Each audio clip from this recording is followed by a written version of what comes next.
É, Enquanto o pessoal está chegando aí na sala, vocês já vão pegando seus apontamentos para a gente poder começar a aula de hoje. Essa revisão, né?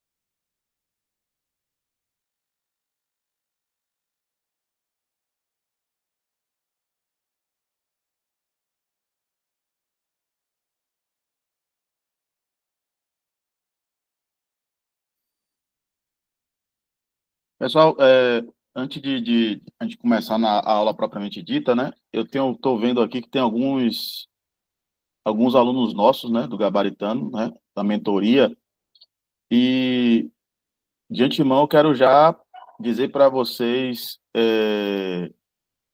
da minha satisfação, né, de estar convosco, né, e também dizer que essa aula de revisão, eu gostaria que essa aula fosse bastante dialogal, né, que às vezes a gente tem umas aulas muito mais um monólogo, né, só o professor fala, e dado a questão de vocês estarem já na reta final já do concurso, eu acho interessante, bastante interessante vocês interagirem, né, tirar as dúvidas, se tiver algum questionamento, alguma questão sobre as correções, é o momento, né? Até porque esse momento é um momento de revisão.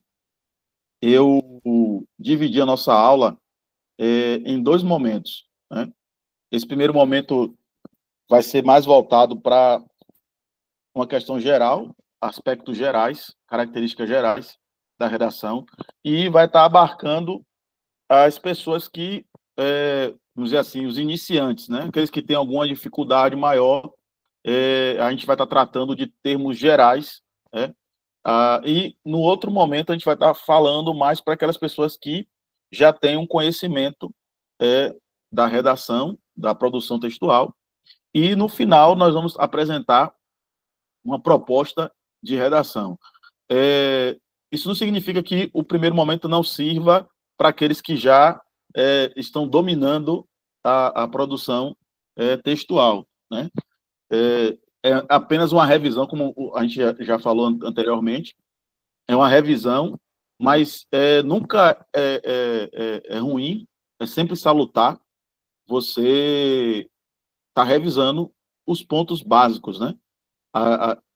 As questões basilares, fundamentais. Então, a gente vai estar trabalhando alguns aspectos que eu acho muito interessante. Talvez para alguns vai achar um pouco mais teórico essa primeira parte, mas é muito importante. Por isso que eu peço que vocês perguntem se tiver alguma dúvida.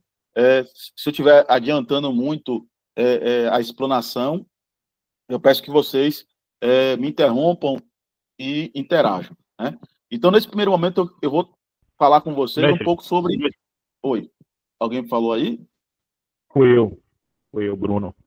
Ontem, o aspirante Newton fez uma observação a respeito das redações, receita de bolo, sobre casas genéricas e tal. E aí foi algo que me intrigou, porque eu costumo utilizar várias citações nas minhas redações, principalmente na introdução, que eu tenho uma já de Paulo Freire, e aí eu estava já pensando em evitar essa utilização. O que é que o senhor tem a observar aí sobre isso? O que Newton pontuou é um alerta, porque muitas pessoas estavam usando tipo uma que chama de teoria de máscara, né? Usavam máscara ou termos prontos. O perigo não, o problema não é você usar a citação. A citação é a fala da pessoa, e que a gente vai ver aqui na questão da argumentação, é uma forma de você sustentar o seu discurso, né? É uma forma de você sustentar a sua ideia, a sua afirmação. Então, não tem problema nenhum, desde que essa citação ela seja contextualizada. Esse é o grande problema. O camarada vai lá, coloca uma citação, coloca uma frase de alguém, só que às vezes isso está desconectado do restante do texto. Então, é perceptível que a pessoa está escrevendo aquilo ali apenas para poder, vou usar um termo chulo, encher linguiça, né? Ou então para poder ocupar o espaço do texto. E ele não está refletindo sobre, né? E a gente vai falar um pouco sobre isso, mas, de antemão, não tem problema você usar citação, desde que tenha relação, tenha conexão com o tema. Por exemplo, o cara pega ali, como você falou aí, de Paulo Freire. Paulo Freire, eminentemente, está voltado para a questão da educação. Se você não coloca algum tópico, alguma expressão ou algum argumento voltado para a educação, não há que se falar em usar a citação de Paulo Freire. Então, se eu estou falando alguma coisa relacionada à educação no meu texto, ainda que seja na questão de segurança, eu estou articulando educação e segurança, então eu uso Paulo Freire para reforçar a minha ideia. Mas se eu não usei isso aí, eu não acho pertinente, entendeu? É a mesma coisa eu pegar e usar Jung ou Freud num texto que não tem nada de psicologia, ou ter nesse sentido. Então, o cuidado que você tem que ter é o quê? Essa citação é pertinente, tem a ver com o que eu vou falar, tem a ver com o que eu estou discutindo no meu texto. Se tiver coerente, a gente vai ver o que é a questão da coesão, da coerência, mas se tiver coerente, beleza. Mas se não tiver, evite, porque vai ser perceptível. Já aproveitando o ensejo da sua palavra, da sua pergunta, isso mesmo acontece quando você pega uma expressão, aí o camarada está num nível ou numa linha de textual, ele está usando palavra direta, uma palavra mais clara, daqui a pouco ele vai lá e bota uma palavra diferente. O vernáculo dele aí muda de uma hora para outra, né? O vocabulário dele começa a ficar rebuscado. Aí o corretor vai perceber que ele tá querendo fazer o quê? Impressionar o corretor, né? Então ele não tá coerente com o texto dele. Então, se ele começa no nível alto, ou seja, ele começa com palavras, indubitavelmente, e aí vai até o final, beleza. Mas se ele começa com um texto mais direto, mais claro, e depois começa a colocar palavras só para causar, vamos dizer assim, termos de impacto, frases de impacto, de efeito, o corretor também vai perceber. Entendeu, Bruno? Então, o cuidado tem que ter esse. Se sua citação ou sua estrutura tiver coerente com o restante do texto, beleza. Tem que demonstrar essa relação. E eu vou falar aqui nessa aula sobre a questão do parágrafo, que é um parágrafo bom, né? Que é um parágrafo que é eficaz. Então, você vai entender que, já adiantando, que o parágrafo eficaz é aquele que vai fazer o quê? Uma ligação com o outro. Então, se você tem um parágrafo que não se conecta com o outro, alguma coisa está errada. Aí vira o que a gente chama de Frankenstein. Aí fica desarticulado, fica desajeitado, né? Fica uma concha de retalhos. Então, o cuidado é esse. Então, as pessoas vão ver por quê. Às vezes, o camarada acha mais fácil determinadas expressões e aí ele aprende aquelas expressões e ele aplica em todos os textos. Só que aí demonstra o quê? Que o camarada não pensa, que o camarada não está refletindo o tema, né? E aí, por isso que a gente vai, nesse primeiro momento, falar um pouquinho algumas questões teóricas para você compreender por que eu tenho que escrever meu texto, minha redação, né? Que às vezes a gente quer fazer, não, eu quero fazer. A gente está numa geração fast food e que tudo é imediato. Então, a gente não se preocupa em saber o porquê, às vezes. A gente quer saber o como. A gente não quer saber o why, né? Why, né? A gente quer saber só o how. A gente quer saber só como é que faz. Olha, faz a redação assim, assim, assim, pronto. Beleza. E acabou. E os meus alunos aqui sabem, e eu falo sempre para os meus alunos, que escrever essencialmente pensar. Quem pensa bem, escreve bem, né? Então, se você consegue articular suas ideias, você consegue escrever bem. Beleza? Me fiz claro aí, Bruno? Com certeza, mestre. Obrigado. Então, pessoal, como eu já pegando um link aí com o que o Bruno falou, eu fiz algumas anotações que eu achei pertinentes para a gente fazer esse bate-papo aqui. E a primeira coisa que eu quero falar com vocês é a questão do porquê eu tenho que escrever uma redação. É bom que a gente entenda que quando você vai escrever um texto, é uma exigência da banca, porque ela tem um perfil profissiográfico. Vocês estão fazendo um concurso de nível médio, mas existe uma característica para aquelas pessoas, para o candidato a ser oficial da Polícia Militar. Imagine que escrever é fundamental para o oficial. A gente falava hoje numa parada, né, que todos precisam fazer relatórios.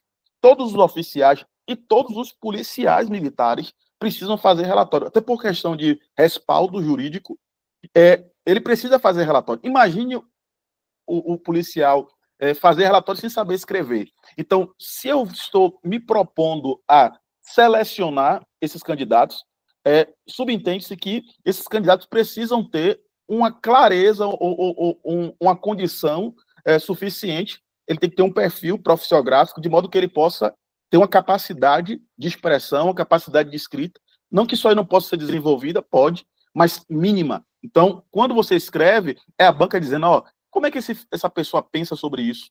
Como é que ela reflete sobre isso? O que ele entende? Como é que ele articula os pensamentos dele? O que a ideia que ele passa nos seus textos? Então, por isso é que vocês fazem a redação.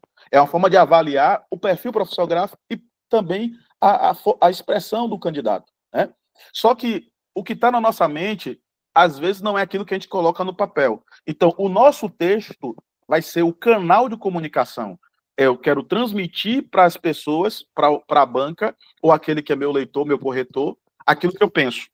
Então, se aquilo que eu penso é isso, eu tenho que conseguir colocar no meu texto isso, e não aquilo. Por que eu estou falando isso com vocês? Porque, às vezes, o camarada, eu pensei em falar isso, tal, mas não colocou. Texto é estático, não é dinâmico. A linguagem é dinâmica, mas o texto é estático. Então, o que você escreveu está escrito. Pronto, está lá. Então, se você pensava em fazer algo e não escreveu, você vai criar um problema para a sua redação. Entendeu? Então, primeira coisa que você precisa entender é que o seu texto é a sua forma de comunicar as suas ideias. É a forma de comunicar aquilo que você entende sobre determinado assunto ou determinado tema.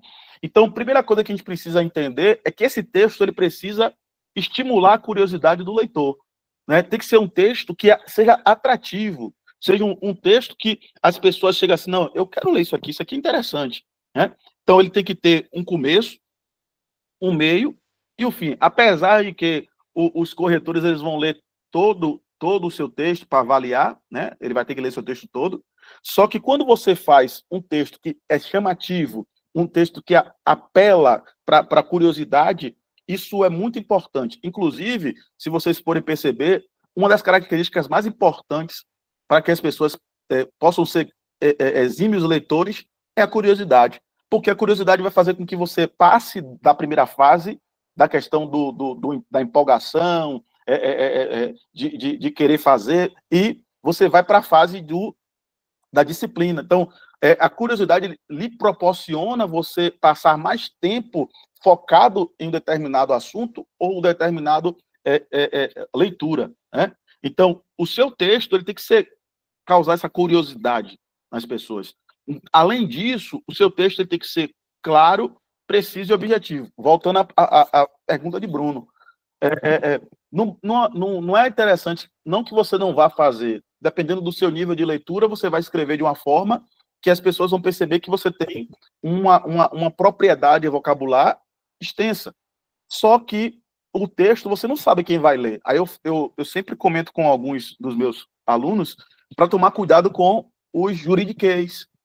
Mas esse termo aqui é comum. Talvez para você isso é claro, ou para você aquele termo do termo jurídico, né, como eu brinco, casuístico, é tranquilo. Mas para a pessoa que está lendo, às vezes não é tão interessante. Então, tomar cuidado com os jargões, tomar cuidado com expressões específicas de uma determinada profissão, né? Por exemplo, a gente fala muito o macete, pega o macete, pega gaivota. Isso aí é um termo castrense, pô. Mas no seu texto você talvez não vai poder utilizar esses termos, porque é muito peculiar, é muito característico de determinada profissão. Então, tome cuidado com relação a isso, né? Principalmente vocês são formados em direito, para não ficar uma peça de defesa administrativa, de administrativo, de constitucional, né? E o camarada olha assim, peraí, o que é isso aqui? Por exemplo, termos inconveniente, interveniente, não sei o quê. Se você usa o termo, você tem que, de alguma forma, explicar esse termo e mostrar a relação, a pertinência dele em relação ao seu texto, né? Outro ponto, pessoal, que eu quero chamar a atenção de vocês, é que você precisa situar o seu leitor dentro do seu contexto. Por exemplo, vamos supor que o tema da sua redação for violência. Você precisa dizer violência onde, aí você tem alguns aspectos que você pode trabalhar. Eu vou falar 2, pelo menos, que é o aspecto, a noção espacial e temporal. Por exemplo, a violência hoje, no Brasil, 2025, não é a mesma da década de 60. Então, quando você escrever o seu texto, é bom você dar algumas pistas linguísticas de que o que você está falando está se referindo a um determinado espaço, por exemplo, a violência no Brasil, a violência na Bahia. É bom você deixar essas marcas, porque você vai orientar, isso eu costumo dizer, eu costumo denominar de fio condutor. O que é fio condutor? É você guiar o leitor para onde você quer que ele, o pensamento ou a ideia que você quer transmitir. Então, esse fio condutor, ele pode perpassar, pode estar expresso em algumas questões, por exemplo, local, a questão geográfica, né? Ou a questão temporal. Então, em 1900 e tanto, então marcar sempre o seu texto com características que faça com que o leitor faça uma reminiscência dessas características, para ele entender, ele não está falando de outro estado, ele está falando da Bahia. Não, ele não está falando de outro país, ele está falando de uma determinada época, né? Então, isso tudo é interessante vocês colocarem no seu texto, né? Então, uma outra questão, eu peço que vocês tomem nota aí, e eu estou falando aqui, talvez eu vou ser um pouco, hoje eu vou ser um pouco prolixo, né, de estar falando um pouco mais, mas eu peço que vocês anotem e perguntem se tiver alguma dúvida. Outro ponto que é muito observado nos textos, que a gente às vezes nota, é a questão da organização. Tem muito, às vezes o cara pensa, mas ele precisa entender que ele precisa organizar o texto, né? Nem tudo aquilo que é referente ao tema a gente vai poder falar, então você vai ter que escolher algo, a gente vai falar um pouco sobre isso daqui a pouco, como a gente fala sobre a questão de estrutura da dissertação, mas às vezes você tem muita coisa para falar sobre determinado tema, e aí você coloca no texto e parece que não tem um começo, o meio e o fim, né? Então, um dos pontos que a gente tem que estar batendo sempre é a organização. Organize o seu texto. E aí a gente vai ver algumas formas de organizar esse texto, porque a organização ela está muito atrelada com o planejamento. Então, quando eu planejo, eu consigo me organizar. Se eu planejo o meu texto, olha, como é que eu quero falar sobre isso? Começo assim, continuo assim, finalizo desta forma. Então, aí a gente vai falar um pouco sobre brainstorming, esqueleto, o esboço, né? O outline, o rascunho. Então, a gente vai ver como é que a gente faz isso para que o meu texto fique organizado, né? Eu sempre falo para os meus alunos o seguinte: esse momento que vocês estão agora é o momento de preparação. Então, é o momento de você buscar conhecimento, buscar leitura, buscar repertório, ampliar vocabulário, né? E para quando você chegar na hora da prova, você vai o quê? Selecionar aquilo que você já leu, né? Você não vai poder escrever algo que você nunca leu, nunca ouviu, nunca viu, né? Então você tem que falar. E quando eu falo leitura, pessoal, não é só leitura de texto em papel, impresso, mas também leitura de mundo, a cosmovisão, como é que você percebe, por exemplo, as questões geopolíticas. Por exemplo, está tendo guerra, Como é que você percebe as questões sociais, econômicas? Isso é leitura. Isso é leitura de mundo, né? E isso é importante para você colocar no seu texto, né? Então, aí, a gente já falou um pouquinho, alguns detalhes, né? E a gente vai falar um pouco sobre a construção textual, né? A construção textual, alguns cuidados que a gente tem que ter e algumas perguntas que alguns alunos eles têm. Por exemplo, para quem já escreve, parece ser uma coisa assim meio que ingênua. Não, mas, Luiz, mas eu observei que alguns textos, né? Por exemplo, questão da letra. Tome cuidado com o tamanho da letra. Eu sei que, às vezes, alguns escrevem com a letra menorzinha, outros escrevem com a letra maior. Aí tem duas coisas que a gente tem que tomar cuidado. As letras maiores, às vezes, parece para o corretor que aquele camarada só está querendo preencher espaço, né? Ah, mas, Luiz, isso aí tem a ver com texto, com redação? Tem. Tem um aspecto textual, no sentido de estética textual, que você tem que tomar cuidado, que é a questão das linhas, a quantidade de linhas, como é que é escrito, né? Então, mas, Luiz, nessa fase derradeira não tem como eu mudar a minha caligrafia, eu sei, não tem problema, mas você vai ter que buscar alguma forma de o seu texto ser compreensível, ser legível. Então, cuidado com a letra muito grande, porque soa que você apenas está ocupando espaço e você está ali querendo acabar com o texto logo, terminar logo com o texto. E as letras miúdas, ou menores, minúsculas, né? Tem que tomar cuidado, porque às vezes são dificuldade de leitura. Então, qual é a dica nesse aspecto textual? É você ter uma quantidade de parágrafos, que a gente vai falar lá na frente, que seria ideal, ou seja, padronizar essa quantidade de parágrafos, né? Ter uma quantidade parecida, de modo que você padronize, né? Tanto a margem, quanto a questão da transliteração, ou translineação, desculpe, translineação, ou seja, a divisão silábica, né? Sempre marcando de uma forma igual, para que fique padronizado. Isso tudo conta na questão textual, né? Na estética textual, né? Para além disso, ou seja, essa parte aqui preliminar é uma parte mais tranquila. É uma parte que todo mundo já deveria saber quando for fazer a redação. Às vezes são coisas que é lá do ginásio, ou lá do ensino fundamental 1, 2, né? No ensino médio. Mas aí agora a gente vai começar a progredir um pouquinho, beleza? Por isso estou pensando, se tiver alguma dúvida, me pergunta, né? Agora a gente vai passar um pouco para a questão da frase, do parágrafo, do período, né? É bom que a gente entenda, a gente lembra lá de português, né? Que a frase é um enunciado com sentido completo, que pode ser verbal ou não. Então, tem frases verbais e tem frases nominais, né? A oração é um enunciado com sentido completo ou não, mas deve ter o verbo, né? E possuir uma estrutura sintática. Por que isso é importante, Luiz? Porque o seu parágrafo, ou seja, a sua redação, é um conjunto de parágrafos. E dentro desses parágrafos existem orações, e dentro das orações existem frases. Parece ser chato, mas é a estrutura básica da sua redação. Toda a sua redação vai ter que ter um parágrafo.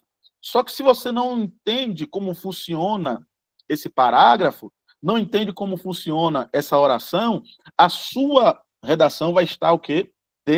Desorganizada. Ela vai estar, vou usar um termo até que algumas pessoas não gostam, que é um samba de crioulo doido, né? Vai estar bem embolado o seu texto. Então, lembre-se do seguinte, no texto dissertativo, é formado por parágrafos, parágrafo formado por períodos, e períodos formados por orações. Aí vem uma das perguntas que os alunos me fazem, né? E a extensão do parágrafo? Cada parágrafo precisa ter quantas linhas, né? Perceba que eu falei a você no início que a redação é uma forma de expressar aquilo que eu entendo sobre o tema. Só que observe, eles dão, em média, né, dependendo da sua banca, a banca de vocês, 30 linhas, para você escrever. Então, se são 30 linhas, eu tenho que dividir o meu texto de modo que eu tenha um começo, um meio e um fim. A introdução é uma espécie, entre aspas, de resumo. Se é resumo, é como se fosse uma miniatura da redação toda, né? Se é uma miniatura, ela vai guardar algumas proporções do elemento ou do ser, do objeto maior, mas ela vai ser menor. Então, a introdução e a conclusão, elas guardam proporções menores. Então, em média, você vai ter para para o seu para a sua introdução entre 4 a 5 linhas, né? 4 a 5 linhas. E para cada parágrafo, você vai ter de desenvolvimento 9 linhas e a conclusão 4 ou 5 linhas, né? Então, alguma dúvida? Fale, Rinaldo. Boa noite, professor. Boa Eu noite. vi uma vez um professor falando que é interessante, em todo parágrafo, você citar novamente o tema da redação, né? Em cada parágrafo, fazendo a conexão com o seu texto. O que você acha disso? É bom ou não? Isso, você vai conectar. Agora perceba, eu vou falar sobre isso aí um pouco na coesão, né? Porque o que acontece? Eu vou adiantar, isso aí já ia falar na parte da estrutura da redação, mas eu já vou adiantar. Geralmente eu faço uma comparação, que alguns professores também fazem, que a introdução é como se fosse uma vitrine. Metaforicamente falando, é como se fosse uma vitrine. Você tem a vitrine, vamos supor, você vai numa loja que vende bonés. Pronto. Em tese, em teoria, dentro daquela loja vai ter o quê? Roupa, vai ter boné. Essa é a expectativa que a pessoa que chega na vitrine e vê boné vai ter para a loja.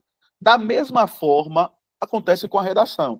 Na sua redação vai ter introdução, que é a vitrine, ou seja, é a apresentação. Ela está sinalizando para aquilo que a pessoa pode esperar, criar expectativa que vai encontrar lá no seu texto. Então, cada um desses parágrafos, ele tem que estar conectado. Por exemplo, o D1, né, o desenvolvimento 1, ele tem que remeter à sua tese lá da introdução. A gente vai ver o que é tese, não se preocupe, vão tomando nota aí, mas só porque ele me perguntou. Então, vai retomar a sua tese. O D2 vai retomar de novo a tese da introdução. A conclusão vai fazer o quê? Uma retomada de toda a sua redação através de um resumo, através de uma paráfrase. Então, quando você fala isso Reinaldo, de retomar em cada frase, é exatamente isso. É você parafrasear de modo que a pessoa entenda qual parte você está desenvolvendo, no caso do parágrafo de desenvolvimento, e que está relacionado com a introdução. Lembra que eu falei o que é um parágrafo bom?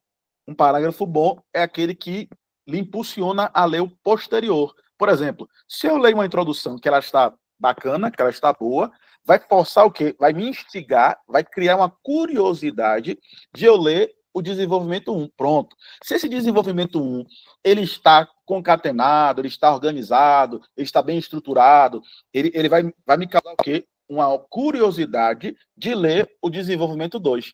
E assim sucessivamente. Eu leio o desenvolvimento 2, está tudo alinhado, tudo organizado, aí eu vou para a conclusão. Pronto. Meu texto ele está todo coeso, ele está todo conectado. Percebeu? Então, quando ele fala a questão de você estar citando, não é você repetir a mesma palavra que você usou lá na introdução. É você usar palavras sinônimas, é você usar expressões sinônimas, é você usar paráfrase. Vocês sabem o que é paráfrase aqui, né? Todos sabem? Diz aí, Reinaldo, o que é paráfrase? Sim. Sim. Você, Diga aí o conceito, vai lá. é você retrazendo uma frase de alguém da sua forma, né? Adaptando ela para o seu texto. Quase. Você atirou no que não viu, acertou no que viu. Ó, o que acontece? Isso aí que você falou é intertextualidade ou citação. O que é paráfrase? Como em partes você falou, é você dizer algo sem mudar o conteúdo, a essência, né? O sentido. Pode mudar a forma, as palavras, mas colocar com as suas palavras. A paráfrase, ela está muito associada à interpretação. Você só parafraseia aquilo que você entende. Você não consegue parafrasear aquilo que você não entende. Tanto sim, abrindo parêntese aqui, que na maioria das produções acadêmicas, porque você não cria algo novo, né? Eu falei em uma aula para o menino aqui que no texto, tanto na redação quanto no texto acadêmico, não existe criar algo do nada, né? O que seria algo do nada? O que diz os latinos, né? Ex nihilo, trazer à existência o que não existe. Não, sempre alguém já falou. Então, quando você vai escrever um texto acadêmico, você vai lá e cita. Então, quando você cita, só que você tem a citação direta e a citação indireta. A citação direta é quando você escreve o autor consultado exatamente ipsilite aquilo que, em verbos, como os casuísticos falam, né? Em verbos, palavra por palavra, aquilo que o cara falou. E tem a citação indireta, que é exatamente uma citação parafraseada. É quando você fala na sua linguagem a compreensão que você teve daquele pensamento, daquela ideia do autor. Como é que funcionaria no texto, na redação? Segundo fulano de tal, tal coisa, isso. Pronto, beleza. Aí é uma paráfrase. Agora, se eu pego alguma frase e cito ela no texto igualzinha como o cara falou, por exemplo, eu boto lá como segundo Martin Luther King Jr., ativista dos direitos humanos nos Estados Unidos, I have a dream. Pronto. Foi ele que faz. Todo mundo sabe. Aquilo ali foi o quê? Foi a expressão dele. Eu tenho um sonho. Pronto. Ali está igualzinho ao que o cara falou. Então, percebeu? Então, quando você for retomar esses elementos da introdução, devem ser feitos através de paráfrase, através de palavras ou palavras sinônimas, né? Expressões sinônimas que a gente vai ver também, hiperônimo, hipônimo, a gente vai falar um pouquinho isso aí, para o quê? Para mostrar para o seu leitor, para o seu corretor, que o seu texto está concatenado, está ligado uma parte com a outra. Beleza? Respondeu aí, Reinaldo? Valeu, professor. Obrigado.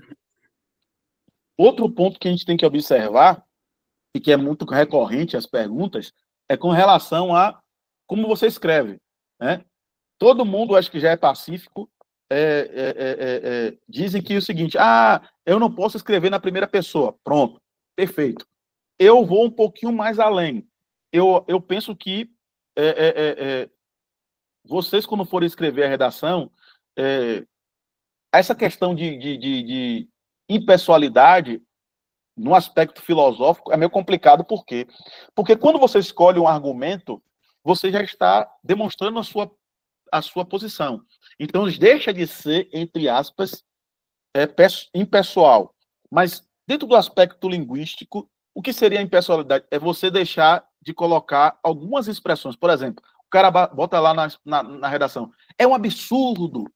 Ou então bota assim, infelizmente, são expressões que marcam a primeira pessoa, que mostram um contato, um apelo emotivo muito grande. Então, qual é a ideia?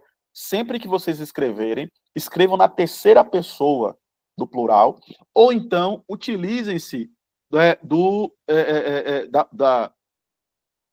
partícula C, né? Reflete-se, sabe-se, entende-se, nota-se, verifica-se, porque isso aí faz com que você, o quê? Tenha um afastamento, você começa a dizer assim, eu estou analisando isso aí, né? Eu estou fazendo uma análise, mas, de certa forma, você já está dizendo qual é seu posicionamento, mas fica um texto mais polido, um texto impessoal, beleza? Então, atentem para isso. Ou vocês indeterminam o sujeito, ou usando ele na terceira pessoa, ou usando a partícula C, beleza? Se tiver alguma dúvida, pode me perguntar aí, pessoal. E aí a gente vai para...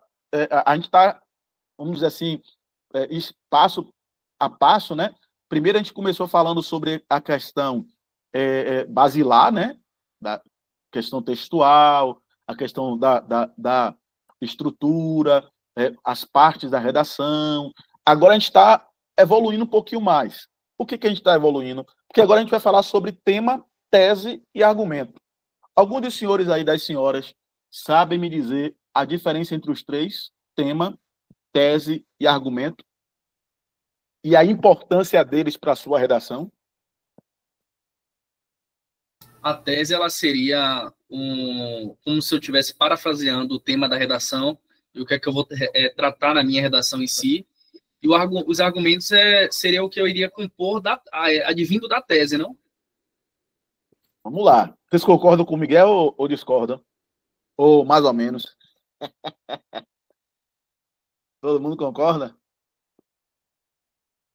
Bruno, você concorda, Bruno? E as meninas aí, não tem nenhuma representante da voz feminina, não? Para discordar ou concordar?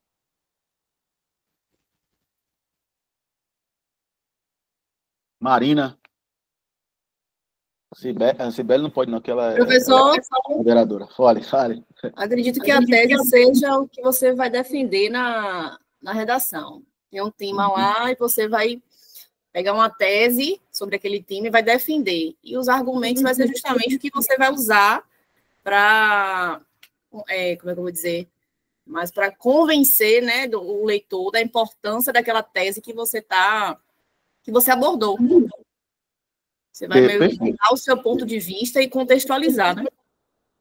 Perfeito. O que acontece? Por que é importante vocês entenderem isso aqui? Porque todo concurso você vai ter alguns textos que são textos de apoio, né? Textos motivadores. Beleza. Nesses textos motivadores vai estar lá um tema.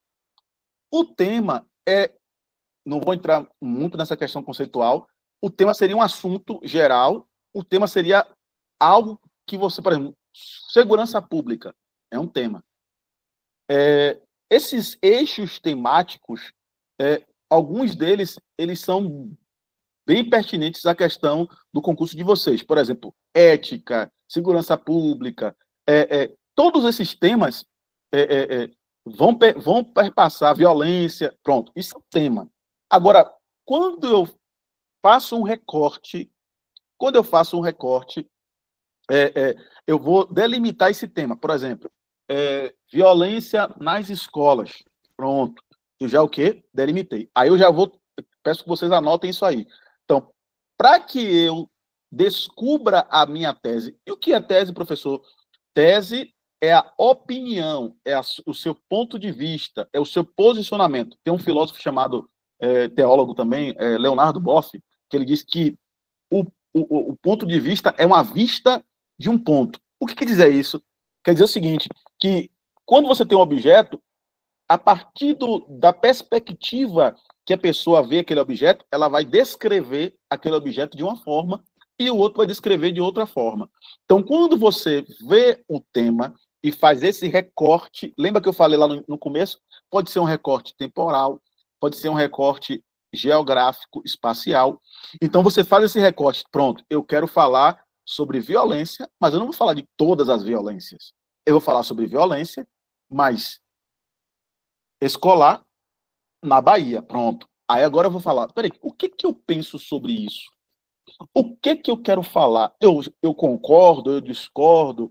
Por exemplo, teve uma redação que nós pedimos para os alunos fazerem, que falava sobre a insuficiência da política de drogas no Brasil. Pronto. Esse daí é o meu tema, fez um recorte, e aí eu pergunto, e qual é a minha tese? A minha tese, ela só vai surgir a partir do momento que eu me posicionar com relação a isso. A política de drogas, ela é suficiente ou não? Pronto. Então, eu digo que não, pronto. Então, a política de drogas no Brasil é insuficiente. Pronto. Então, eu estou dizendo o quê?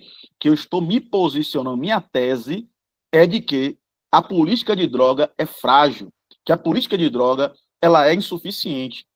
Pronto. Aí eu tenho minha tese. Minha tese é a minha opinião. Lembrando, pessoal, que tese, eu vou usar até um trocadilho e uma redundância, em tese, não está errado. Ou seja, você pode ter a tese que for, desde que você prove, desde que você consiga sustentar essa tese. Por isso que diz que quando você vai fazer o doutorado, você faz uma defesa da tese. Às vezes o que o cara está dizendo é não, que maconha é a maior maravilha. Não, você pode usar não só no termo recreativo, como também... Então, é a tese do cara. Mas ele vai ter que fazer o quê? Não pode ser algo da cabeça das elucubrações dele, não. Tem que ser algo que seja o quê? Sustentado. Independente do que seja essa tese. Então, como tem um tema, logo, essa tese tem que ser coerente com esse tema. Então, a minha tese é o quê? É o posicionamento. É a minha opinião com relação a como é que eu me comporto frente a esse tema. Pronto. E o que é o argumento, Luiz? O argumento é nada mais, nada menos de responder os porquês. Sim, vou dar um exemplo aqui bem, vamos dizer assim, basilar para vocês entenderem. Alguém chega na sua casa e diz, você gosta de feijão? Vai perguntar para um baiano que não gosta de feijão? Claro, gosto. Pronto. Então ele está se posicionando com relação ao tema que é culinária, comida, mas por que ele gosta de feijão? Porque o feijão é saboroso, é porque, lembra de Ratatouille lá, daquela animação? Me remete lá ao passado, lá na infância, quando eu comia feijão, lá na casa da minha avó, bereguedê, caixa de fósforo. Então, ele está sustentando a tese dele, de que ele gosta de feijão, a partir do quê? De exemplos, através de ilustrações, reminiscência da memória, e aí por aí vai. Então, resumindo, pessoal, tema é o assunto pelo qual vocês vão escrever, ou qual vocês vão escrever.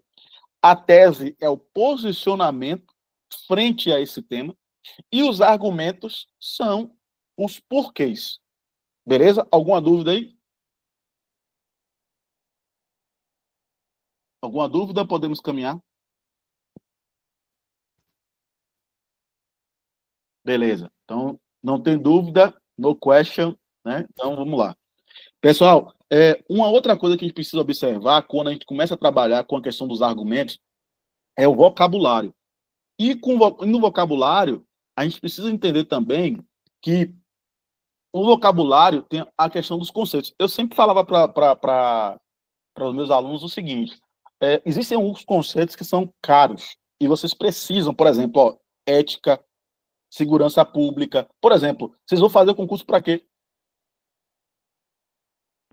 Oficial da Polícia Militar. Sim. Da onde? Do estado da Bahia. Sim. E o que faz a polícia? Qual é a função principal da polícia? Olha, entrando no que a gente está falando. Segurança pública é o quê? É um tema o quê? Amplo. Pronto. Mas o que faz a polícia? Existem polícias e polícias. Cada um tem uma função. Qual é a função da polícia militar? O que a polícia militar faz? Olha que questão até filosófica. Como é que eu me proponho a ser um oficial da polícia militar se eu nem sei o que a polícia militar faz? Quem é esse arvora aí para poder me dizer? Qual é a função da polícia? Polícia militar. Patrulhamento ostensivo e preservação da ordem pública? Miguel, preservação da ordem pública por meio do policiamento ostensivo. Essa é a função da polícia militar. Então, por que eu estou falando isso e trazendo essa inquietação? Porque existem alguns conceitos que vocês precisam ter bem claros, porque são temas que vão estar no seu texto. Por exemplo, violência, ética, segurança. Por exemplo, a questão das mulheres, violência contra a mulher, sexismo, machismo. Se você pretende utilizar esses termos lá na sua redação, você precisa saber o conceito deles. Para que o quê? Quando você escreva esses textos, eles sejam o quê? Contundentes. Né? Então, uma das coisas que é importante é o vocabulário. Claro, o vocabulário, não tem como você melhorar seu vocabulário se você não lê. Pô.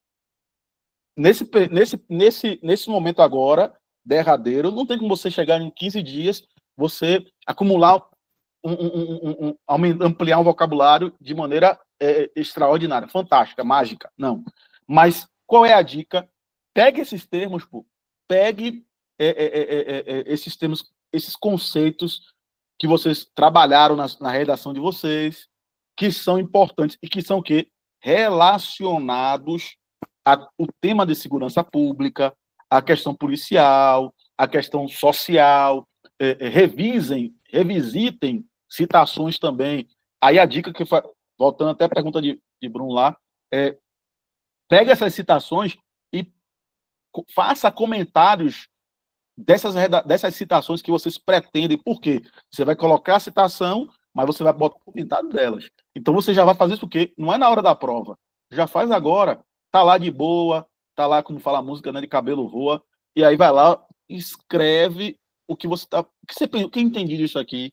O que eu entendi disso aqui? Porque isso aqui você está fazendo o quê? É um processo cognitivo. Você está trabalhando a sua mente para que quando você chegar na hora da prova, você já tenha aqueles argumentos claros. Você não vai ficar, qual é o argumento que eu boto? Qual é isso aqui? O que é isso aqui? Você já está fazendo isso o quê? O momento de treinar, o momento de elocubrar é agora. Não é na hora da prova. Então, agora é o quê? É o pente fino. Vamos pegar as redações que ficaram mais redondas, refaz as redações, pega aquelas palavras que você, dessa palavra aqui, pô, ficou meio, o professor falou que estava, vou trocar, vou substituir, palavras que você teve dificuldade, às vezes, por exemplo, escreveu, mas ortograficamente estava errado, pronto, então, rapaz, vou pegar um sinônimo, vou procurar um sinônimo dessa palavra, pronto, para que na hora da prova, você utilize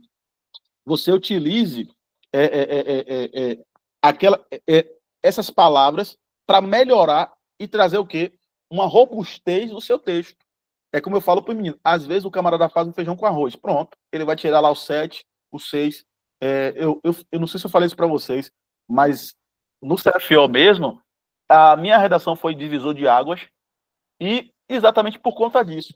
Algumas expressões que eu utilizei demonstrou também porque por conta de eu já ser da tropa, né? Eu já ter alguma expertise em algumas áreas. Então eu tinha algumas expressões que eu usei que foi exatamente ao encontro do que aquilo que estava sendo falado, né?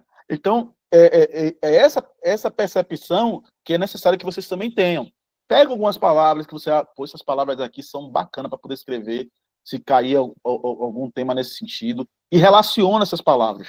E vai comentando essas palavras. Aí eu falei lá no começo que para o seu texto ficar organizado, você não começa quando você começa a escrever. Não. Começa quando você tem o primeiro contato com o tema. Pronto. Eu quero falar sobre isso. Beleza.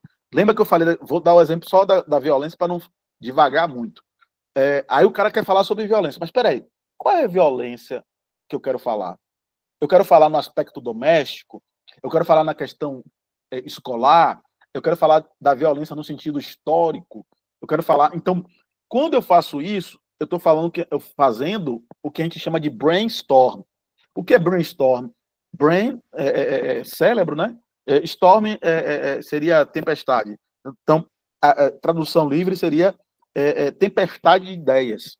Então, mas Luiz, em meio às horas que eu tenho lá na prova, vai dar para eu fazer isso? Então, qual é a dica que eu dou? Pegue palavras-chave. Por exemplo, se está no tema de violência, você vai lá, relaciona tal. Eu pretendo falar sobre isso em tal parágrafo, tal. Então, você faz uma lista de todas as palavras que você julga pertinente e depois vai eliminando. Pá. Mas por que tem que fazer isso agora?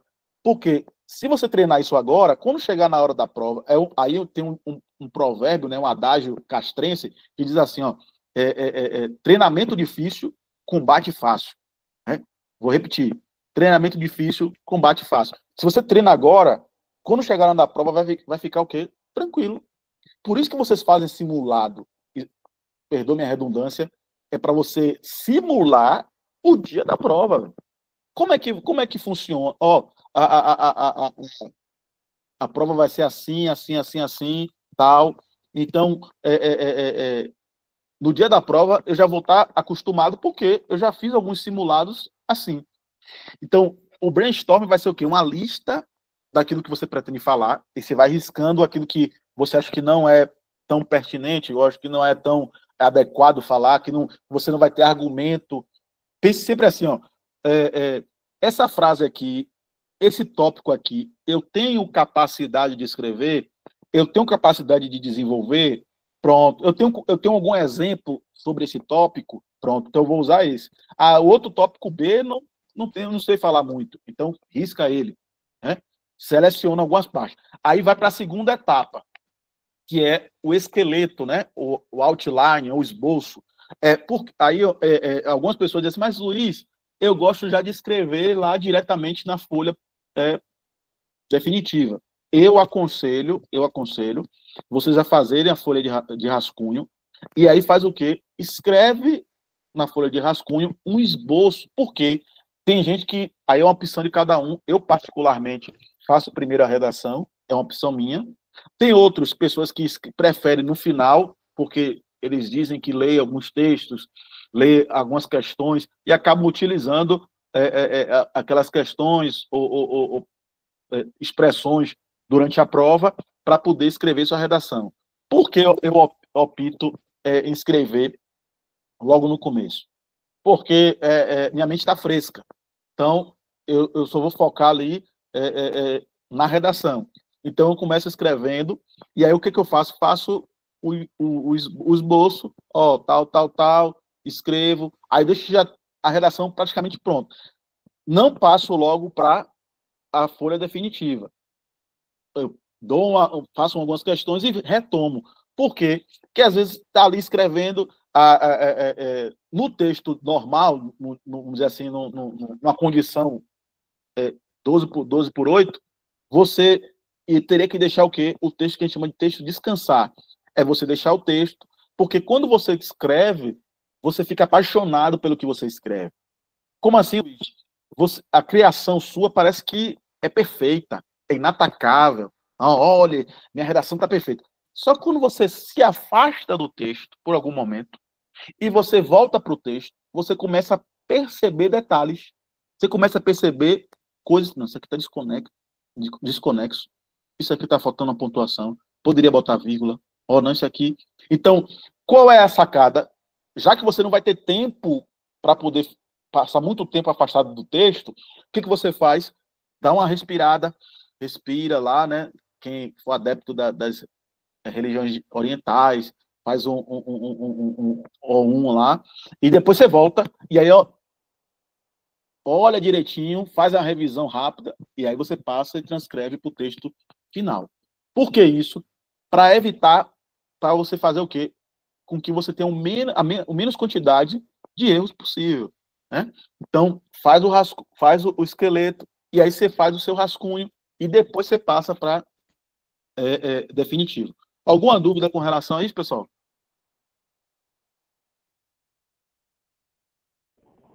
Perfeito, mestre. Tranquilo, né? Avançando um pouquinho mais, eu observei, né, duas coisas. Alguns alunos erram, às vezes por causa do nervosismo. Os alunos meus, já expliquei isso nas correções. Às vezes o camarada erra, e aí ele pega e faz uma setinha dizendo, não era conectivo, era outra coisa. E aí o cara vai lá e bota uma seta. Não é para fazer assim. Como é que você faz quando você cometer algum erro? Faz um traço, né? Risca aquela palavra e escreve ela logo em seguida. Algumas pessoas utilizam como faz antigamente, né? Ou em termos jurídicos, eu recomendo não fazer isso. Por quê? Porque eu digo né, na primeira pessoa. Então, já fere um pouco a questão da impessoalidade, né? E algumas bancas não aceitam esse tipo de marcação. Então, quando você risca a sua palavra que está errada, a pessoa que está corrigindo, ela entende que ocorreu um deslize e que aquilo ali é por conta de alguma razão, como nervosismo, tal. E aí você vai lá e escreve logo em seguida a palavra correta. Não tem problema nenhum. Eu só chamo um alerta, que se isso aí for recorrente, ou seja, se o seu texto for marcado, for caracterizado por vários riscos desse, aí já se torna um problema. Professor, preciso colocar aspas quando falar o nome de um livro ou filme, ou posso escrever sem aspas? Eu opto escrever com aspas. porque a aspas, ela vai estar sinalizando que aquilo ali ou é uma fala de outra pessoa, ou não está no escrito da maneira, vamos dizer assim, comum a palavra, né? Inclusive, vocês vão ver na minha proposta aí do texto, que eu falei pedra, né? Falando sobre crack, mas eu boto entre aspas. Eu, particularmente, coloco entre aspas. Por quê? Por que entre aspas? Porque se fosse digitando, você teria outras formas de assim, marcar que aquele está se referindo ao livro, né? Ou negritar, ou botar ele em itálico. Eu prefiro botar entre aspas. É uma opção correta. Beleza? Um outro ponto interessante que a gente precisa também observar é que muitos alunos usam alguns pronomes, apesar de que eu não vou me aprofundar muito na questão gramatical, mas muitos alunos usam alguns pronomes por costume e colocam no seu texto. Um desses pronomes que é muito usado é o pronome onde, né? Só que onde é um pronome o quê? Me ajudem aí, por obséquio. Vocês estão se preparando para o CFO. O pronome onde é o quê?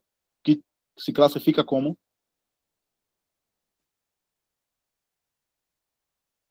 Bora, pessoal, me ajude. É uma aula de dialogar, velho. Lugar. Oi? Mas é um pronome de... Lugar. Sim, mas de quê? Que classifica como? Indefinido? Não. Relativo. Relativo também. Aí. Pronto. Mas ele é de lugar, tá certo, não tá errado, não. Mas ele é um pronome, pode ser um pronome relativo. Só que ele é um pronome relativo o quê? De lugar. Locativo. Pode ser interrogativo também, Xande. Depende da situação. Depende da posição dele ou a função dele no texto. Onde você comprou esse cap? Interrogativo. Agora, por exemplo, eu falo assim, ó, no Brasil, observe, no Brasil não, que aí já vai dar a resposta para vocês. Por exemplo, no livro tal, pronto, no livro tal, onde fala, pronto. Perceba que se onde ele é locativo, ele é de lugar. Então, só use o onde quando se referir à localidade. Se eu falar assim, no Brasil, pronto, no Brasil, onde as mulheres são tratadas de tal forma, está correto onde.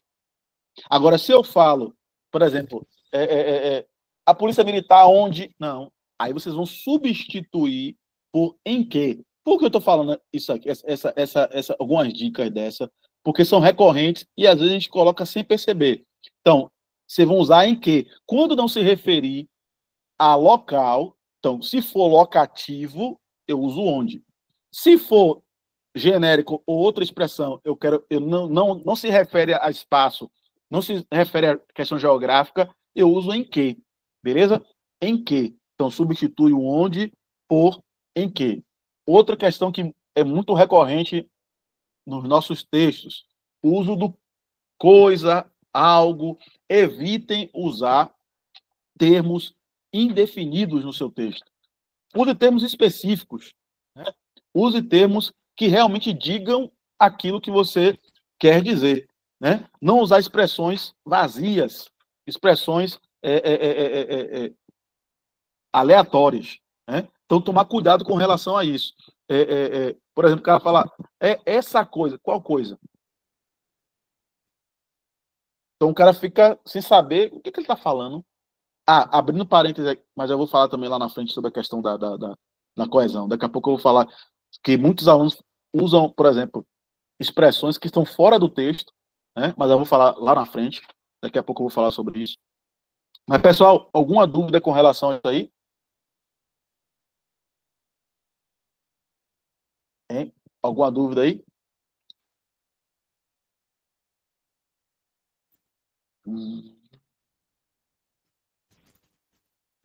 Não? Então vamos falar um pouco sobre a estrutura da redação. Grosseiramente falando, né, grosso modo, a gente sabe que a sua redação ela precisa ter uma introdução, o desenvolvimento. No caso da ESAF, tem algumas bancas que cobram mais linhas, então você poderia colocar mais de 2 parágrafos de desenvolvimento. Mas o ideal é você ter um parágrafo de introdução, um desenvolvimento 1, um desenvolvimento 2 e o parágrafo de conclusão, beleza? Mas existem várias estratégias que vocês podem utilizar para elaborar, confeccionar, escrever a sua introdução. Lembrando, né, como já falei anteriormente, que a introdução é um tipo de resumo, ela é a vitrine na sua redação. Miguel não, que Miguel está desenrolado. Reiner, me ajuda aí, Reiner. Reiner, né? Não sei se a pronúncia é correta, se eu estiver errado, me corrija. Reiner, na introdução, quais são os elementos que não podem faltar?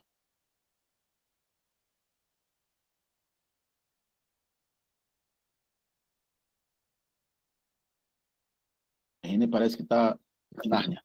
Mariane, me ajuda aí, Mariane. Quais são os elementos da introdução que não pode faltar? Pedro, estou rapidinho, estou na função pai aqui. Não, tranquilo. Tranquilo. E Mariane? A tese, Perfeito. você vai ter que dizer, né, nos 2 parágrafos, como o senhor falou aí, que dá um resumo. O senhor tem que dar uma prévia do que vai ser. E esqueci o nome técnico agora. Tópico frasal, acho. Tópico frasal, exatamente. Isso. Aí eu recomendo também, dependendo do tema, alguns alunos optam por isso, que é a questão da contextualização. Fazer uma pequena contextualização, uma linha, 2 linhas, né? Duas frases. Depois ele vai lá e coloca o tópico frasal. Esse tópico frasal, observe, interessante isso. Por que a gente analisa a estrutura da redação? Porque a estrutura da introdução, ela vai ser, entre aspas, a estrutura do desenvolvimento, a estrutura de modo geral. Como assim, de modo geral, Luiz?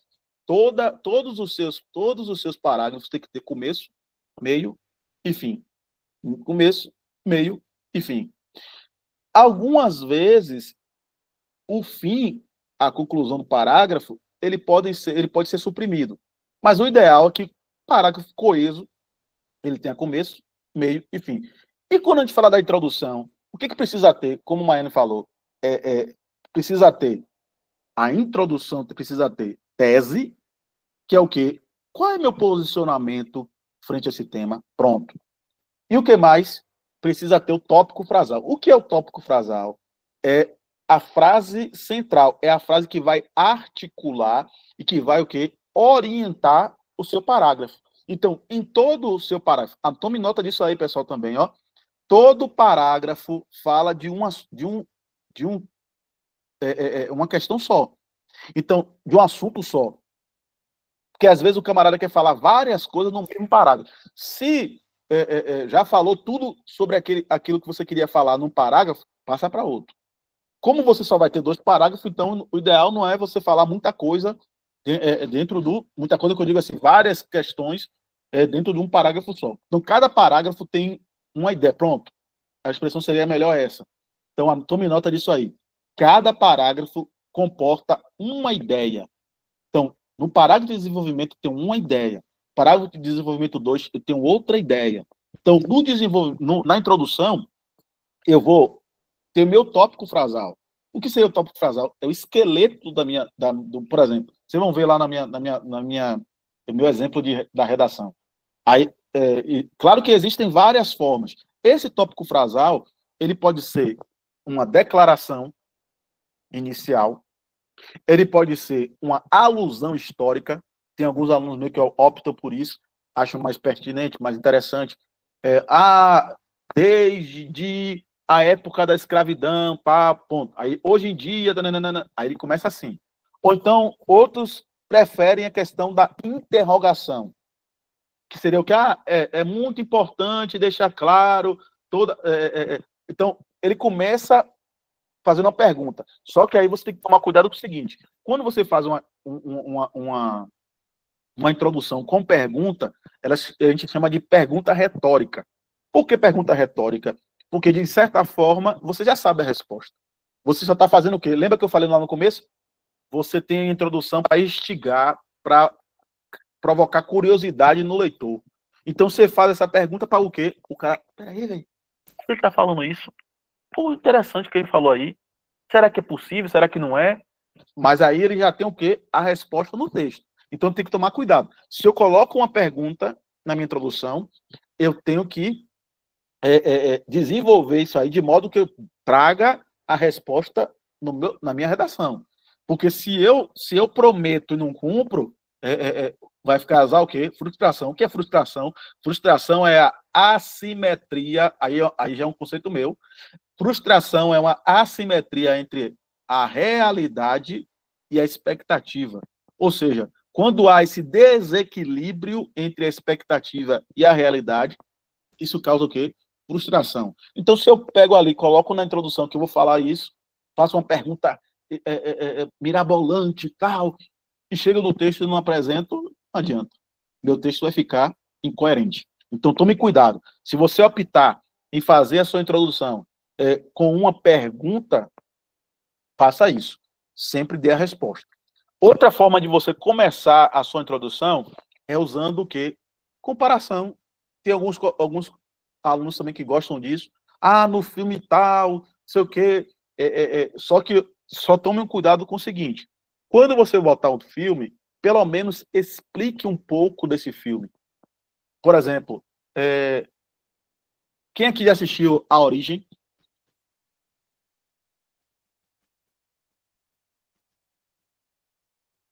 Pedro Menezes. Qual foi? Depende da origem que você está falando. Porque, observe, ó, eu falei aqui, quem já assistiu A Origem, aí você pode estar falando do filme A Origem e pode estar falando também do seriado. Percebeu? Então pode causar o quê? Dubiedade, né? Pode causar confusão. Porque você está falando de uma coisa, mas o cara vai entender outra. Então, qual é o cuidado que você tem que ter? Se eu estou falando, eu quero falar sobre a série Origem, na origem, na série lá tem From, né? Mas é traduzido por Origem. Então, eles traduziram por Origem.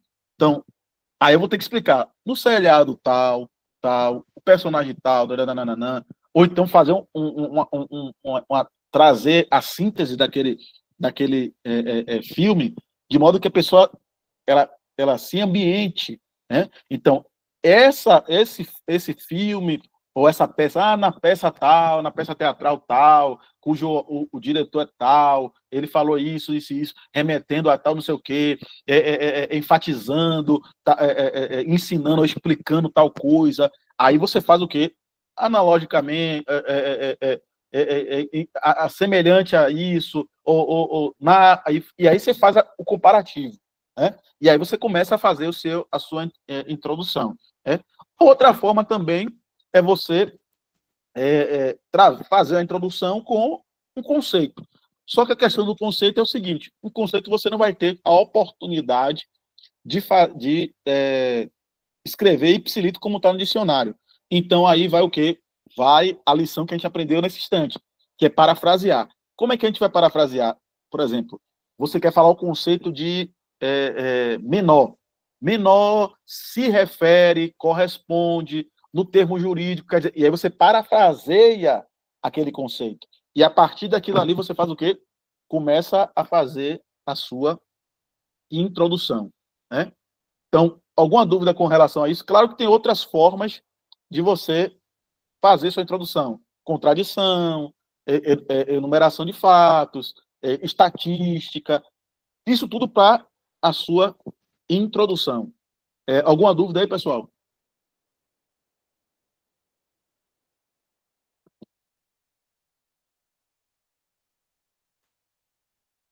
E aí, galera? No question? Any question? Nothing. Oh, great. Então, vamos lá. Então, entendido aí com relação à introdução? Pronto. Introdução é uma apresentação da minha redação, pode ser feito com várias estratégias argumentativas, né? Ou estratégias, pistas, fios condutores, né? Eu costumo falar. E aí você vai para o seu desenvolvimento. Observe uma coisa, o seu desenvolvimento também pode ser utilizado aquelas mesmas estratégias da introdução. Só que qual é a diferença? Tome nota disso aí. Na introdução, eu não desenvolvo, vou até usar a redundância, eu não desenvolvo a ideia, eu apenas apresento, eu cito a ideia. No desenvolvimento, eu vou fazer o quê? Eu vou aprofundar, eu vou explicar, eu vou defender. Como Mariane falou, na minha introdução, eu apresento a tese. Pronto. Qual é o meu ponto de vista? Esse. Agora eu vou chegar e vou sustentar minha tese ali no desenvolvimento. Eu tenho que agora argumentar de forma que eu tente convencer o leitor de que aquele posicionamento que eu tenho, ele é digno de ser aceito. Através de quê? Através de contraste de ideias, da relação. Na lógica, né? Na filosofia, existem algumas estratégias argumentativas, algumas formas de raciocínio, né? Por exemplo, dedutivo, indutivo, dialético. Eu gosto de falar um pouco sobre isso para vocês entenderem o seguinte, que às vezes parece ser coisa distante da redação, mas tem muito a ver. Por exemplo, quando você começa a dar exemplos gerais, e depois vai afunilando, que tipo de argumento é esse? Alguém sabe me responder?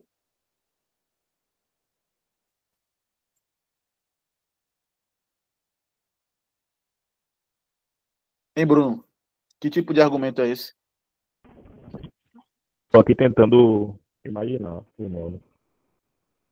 Então, esse tipo de argumento é chamado argumento dedutivo. Por que dedutivo? Porque você parte do geral e vem para o específico.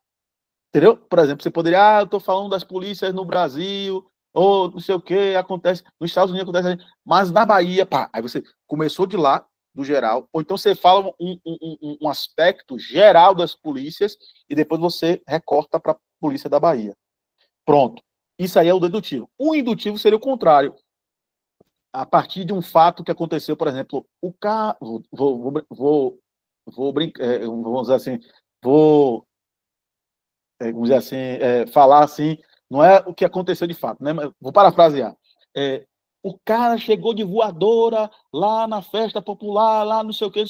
Pronto, isso é inadmissível por conta. Aí começa direitos humanos, pá. Percebeu? Agora eu já começo a ter o quê? A minha argumentação agora é diferente. Eu começo do fato específico e utilizo aquele exemplo para poder o quê? Generalizar. Então, quando eu faço isso, eu estou usando uma outra forma de raciocínio, que é indutivo. O que é indutivo? Eu parto do específico para o geral. Resumindo, dedutivo do geral para o específico, indutivo do específico para o geral. E tem o dialético. O que seria dialético? É o que a gente às vezes faz sem saber. Como assim? Quando você faz assim, ó, fulano pensa A, Beltrano pensa B, mas eu acho isso. É o que eu falei uma vez para o menino, na filosofia, né, Sócrates tinha uma estratégia de promover, né, de gerar o conhecimento, que ele chamava de maiêutica. E o que é maiêutica? Ele trabalhava, ele utilizava uma ferramenta chamada ironia. Não é ironia como a gente usa, né, no dia de hoje, não, né? Não é essa semântica que a gente tem hoje.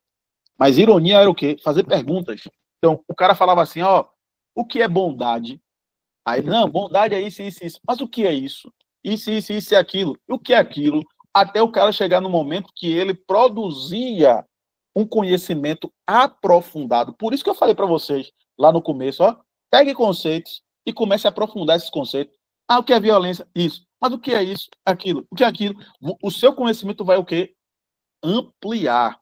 Pronto. Aí o que acontecia? Chegava um momento que a pessoa aprofundava o conhecimento e ele gerava, que era a maiêutica, que era o parto do conhecimento. Então, por que eu estou falando isso? Porque quando você trabalha a dialética, você trabalha tese, antitese e síntese. Então, você tem uma tese, não, a tese é essa, fulano tem essa tese. Mas tem um outro lado disso, a antitese. E aí tem antítese, antitese. E aqui depois você chega para a síntese, que seria o quê? O resumo, não. Diante desses dois pontos, eu acho que esse ponto aqui ele é interessante. Beleza? Alguma dúvida com relação a isso? Alguma dúvida aí, pessoal? Não. Então, vamos lá. Então, no desenvolvimento, você vai poder trabalhar as mesmas estratégias. Estatística, citação, que já foi até perguntado pelos colegas, citação, você pode usar. A citação, geralmente, é o quê? É um argumento de autoridade. É como se você dissesse assim, ó, não é só o Luiz que está falando, não é um pensamento da cabeça de Luiz. O pensador tal, o sociólogo tal, o filósofo tal, ele falou isso também. Então, a estratégia argumentativa é você sustentar aquilo que você está defendendo a partir... Eu estou empolgado aqui, que eu estou olhando aqui que o tempo já está se exaurindo já. Eu já tenho que adiantar um pouquinho. A minha moderadora, eu fico brincando que nas outras aulas, que às vezes é 1 hora, mas eu acabo passando porque eu fico empolgado. Então, o que acontece? Então, quando a gente fala sobre a questão da citação, é você fazer o seguinte, é você confirmar aquilo que você está falando. Então, você confirma com o quê? Através de argumentos de autoridade, você confirma com o quê? Com exemplo, isso pode ser observado nisso, como exemplo, tal. Então, percebam, pessoal, existem várias formas. Qual é o conselho, qual é a dica? Voltando e aplicando para a nossa realidade. Não tem tempo de você ficar testando na hora da prova. Qual é a hora de testar? Agora. Mas já tem falta uma semana. Escolhe, pô. Escolhe uma estratégia que é mais condizente com o seu estilo, com o seu perfil, que você disse que você já testou, isso aqui funciona. Eu gosto de trabalhar com exemplo. Pronto, eu vou usar exemplo da minha prova. Não fique querendo inventar na hora da prova, não. Não. Se é para poder fazer ali, você vai fazer com aquilo que você já treinou. Beleza? E aí a gente parte para a conclusão. Na conclusão, pessoal, o que é a conclusão? A conclusão, existem vários caminhos. Um dos caminhos é fazer um resumo de toda a sua redação. Como você está trabalhando em um texto dissertativo, argumentativo, porque a dissertação ela tem duas.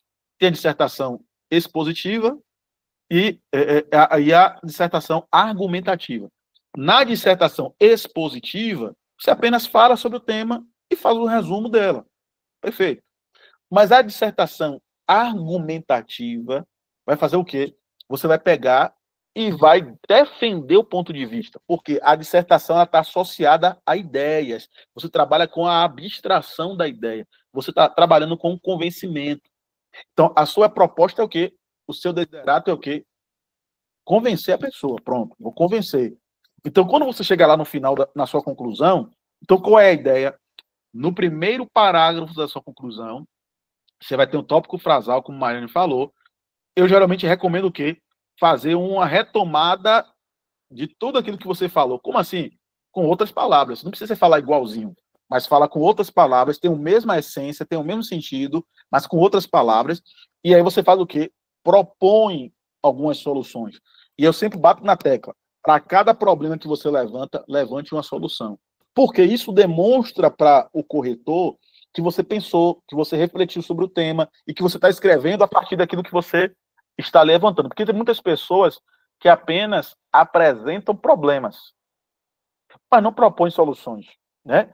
É o que eu brinco às vezes, é o crítico. O cara que é crítico, ele não faz nada, não produz nada. Só que pode ser criticado é aquele que produz, aquele que dá, vamos usar o termo chulo, dá a cara a tapa. Porque o cara que só faz criticar, não adianta. Ele só vai ver o defeito. Ele precisa... Fale, Mariane.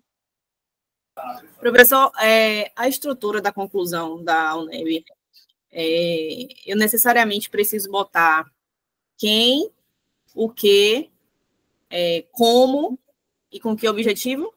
Sim. Sim, para poder ficar organizado a sua proposta de intervenção. Né? Então o que eu sempre falo, tem que ter um agente. Por exemplo, o quê? O que você vai ver na minha proposta de redação? O que eu quero mudar? Quem é que vai fazer isso?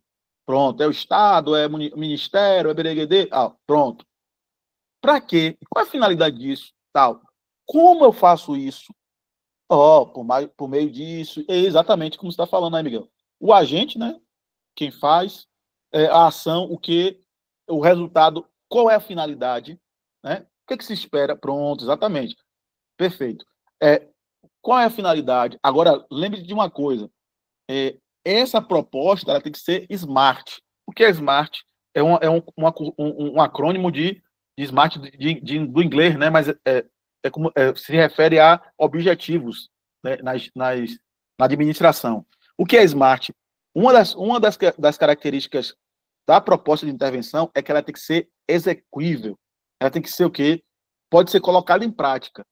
Por que isso? Às vezes o cara propõe algo, por exemplo, tá falando sobre o conflito no Oriente Médio. Aí o cara fala assim, não, basta o governo chegar e dar uma canetada, assinar lá uma declaração, o governo dos Estados Unidos. Isso é execuível? Isso é possível? Eu acho que não. Não tem como acabar, tanto sim que não acabou até hoje. Né? Então, você vai ter que fazer o quê? Propostas, caminhos viáveis. Diante do que você discutiu, isso aqui eu posso trabalhar porque é possível. Beleza? Então, para a gente finalizar essa parte aqui teórica e passar para a nossa redação, só falar com vocês sobre duas coisas que a gente também observa nos textos, né? Que é a coesão, isso é fundamental, e a coerência. O que é coesão? Coesão, pessoal, é nada mais que um encadeamento lógico das suas ideias. E como é que eu faço isso, Luiz? Como é que eu deixo o meu texto coeso? Através dos conectivos, que podem ser preposição, pode ser conjunções, né? No caso da redação, eu opto pelo vocês usarem as conexões usando conjunções. Existem frases que não tem, que são assindéticas, né? Porque a palavra conjunção no grego, né, vem de síndeto. Então, assindéticas são aquelas frases que não têm a conjunção. Então, existem frases que vão estar coesas sem conjunção, né? Aí você vai trabalhar verbo no gerúndio, verbo no particípio, verbo no infinitivo, para criar essa relação. Mas eu prefiro, no caso de vocês, para a redação, que vocês utilizem os conectivos. Só que essas conjunções, pessoal, você não pode gravar. Eu até falei uma vez aqui para o menino, por exemplo, existem conjunções que as pessoas confundem. Por exemplo, por quê? Que ela pode ser utilizada tanto no sentido, por exemplo, a conjunção e, que a gente geralmente usa no sentido de aditiva, mas ela pode ser adversativa também. Se eu colocar uma vírgula antes do e, geralmente, isso é um macete também, quando você coloca uma vírgula antes do e, geralmente ela se torna adversativa. Então ela deixa de ser aditiva, por exemplo, João e Maria, né? Ou então fala assim, fulano, Luiz, estudou, vírgula, e não passou. Ou seja, não, estudou, vírgula, mas não passou. Então, tome cuidado, porque a gente não pode apenas achar que cada conjunção tem um sentido só. Depende do contexto. Ele pode dar uma ideia de explicação, ele pode dar uma ideia de conformidade, pode dar uma ideia de adversidade. Então, você tem que observar tudo isso aí. Beleza? Então, coesão é o quê? É o conectivo, né? É você conectar. É como se você, numa construção, você colocasse o cimento entre os tijolos. Então, a coesão deixa o seu texto o quê? Amarrado, né? Preso, não está solto, as ideias não estão soltas, está conectado. Já a coerência, pessoal, isso fluido, exatamente. Já a coerência, ela diz respeito ao quê? Diz respeito à sua interpretabilidade. Por exemplo, se eu estou escrevendo um texto sobre fada, natural que eu fale de pessoas que voam. Pronto. Isso é coerente? Depende. No texto ali, que eu estou falando de fadas, sim. Mas se eu falo isso algo natural, não, no dia a dia, pegaram, eu vi uma fada voando lá na rua de Salvador. Isso é incoerente, pô. Por que incoerente? Porque não tem nada a ver, não existe isso aí na realidade. Então, o que é coerência é interpretação. Os elementos que você fala devem estar ligados a um contexto, de modo que aquele contexto absorva aquela realidade e faça com que você possa interpretar a partir daquele contexto. Então, a coerência tem a ver com como você interpreta, como você entende. A coesão é a conexão, é o encadeamento através dos conectivos, né? E um ponto também que eu quero chamar a atenção aqui é que existem dois tipos. Tem a coesão referencial, tem a coesão sequencial, mas eu quero chamar a atenção de vocês o seguinte, que além dos conectivos, você também pode fazer a coesão através de alguns elementos anafóricos e catafóricos. Que é isso? Que palavrão é esse, Luiz? Retomada e indicação. Por exemplo, quando eu falo um termo e eu repito esse termo, eu estou fazendo o quê? Uma anáfora. O que é isso? É uma retomada, é uma coesão através da retomada daquela palavra para não ficar repetindo, né? Por exemplo, no Brasil, tal, aconteceu isso. Esse país, então, esse pronome, esse mais país, está o quê? Retomando o Brasil. Então, eu estou fazendo o quê? Uma coesão anafórica. E se fosse, este lugar chamado Brasil, eu estou apontando para frente. Então, é o quê? É uma coesão catafórica. Né? É que estou falando de um termo que vai vir, está posposto no meu texto. Então, é bom que vocês entendam isso, porque isso aí serve para fazer o quê? Coesão no seu texto. Você não ficar repetindo. Você pode usar pronomes, você pode usar artigos, você pode usar o próprio verbo, né? É uma dica interessante, é você substantivar alguns termos. Por exemplo, você fala assim, fumar, fumar. Lembre-se que, geralmente, na análise sintática, o verbo não é o sujeito, mas quando ele se substantiva, o que acontece? Então, eu vou dar, fumar é prejudicial à saúde. Fumar é prejudicial à saúde. Então, eu transformei esse verbo aqui, está no infinitivo, no sujeito. Pronto. Quando na outra frase, para não falar, fumar é isso. O fumo, ou seja, eu peguei fumar, que seria um verbo, e transformei ele em um substantivo. O fumo causa isso. Então, é uma dica. Para você não ficar repetindo palavras, você pode o quê? Substantivar a palavra, você pode usar pronomes para fazer essa retomada, pode fazer também o que a gente chama de hiperônimo e hipônimo. O que é hiperônimo? Hiperônimo, pessoal, vamos supor, quando eu digo assim, cachorro, gato, galinha, todos esses elementos aqui estão contidos em animais. Então, hiperônimo vem da palavra hiper, né? Grande, né? Quando fala hipermercado, mercado grande. Então, tudo aquilo que abrange uma categoria. Então, cachorro, gato, galinha, está dentro de animais. Animal é o hiperônimo daqueles três termos. Ao passo que cachorro, galinha e gato é o hipônimo, né? O que é hipônimo é que é insuficiente, é menor. Por exemplo, quando eu falo assim, hipossuficiente de recurso, é aquele que tem o quê? Mais recurso? Não é hipersuficiente de recurso. É hipossuficiente de recurso. Ou seja, é aquele que tem menos recurso. Então, hipônimo é a parte menor. Então, cão, cachorro, gato, galinha, está contido, então ele é o hipônimo de lá de animais. E isso é interessante porque você pode utilizar isso para poder falar, você está falando sobre armamento. Aí você fala lá, a arma, esse instrumento, esse utensílio, e aí começa. Então, isso aí faz com que você fale da mesma palavra sem ficar repetindo a mesma palavra o tempo todo. Beleza? Por favor, Sibeli, passe aí, por gentileza, para a redação. Se você tiver uma dúvida com relação a isso aí, vocês me perguntam, mas se não, a gente vai passar para a redação por causa do tempo que está se exaurindo aqui. Passa aí, por favor, Cibele. Passar agora, professor, um instante.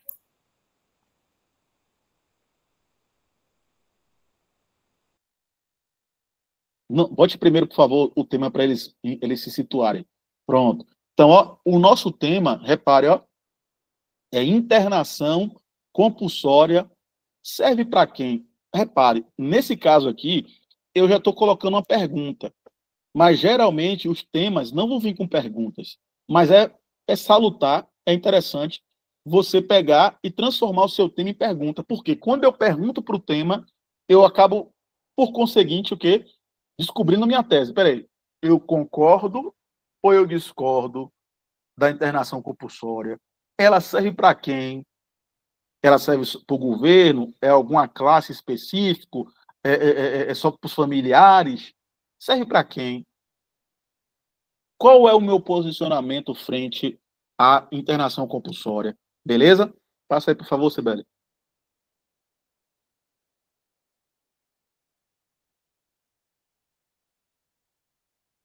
Pronto. Aí, exemplo da nossa introdução.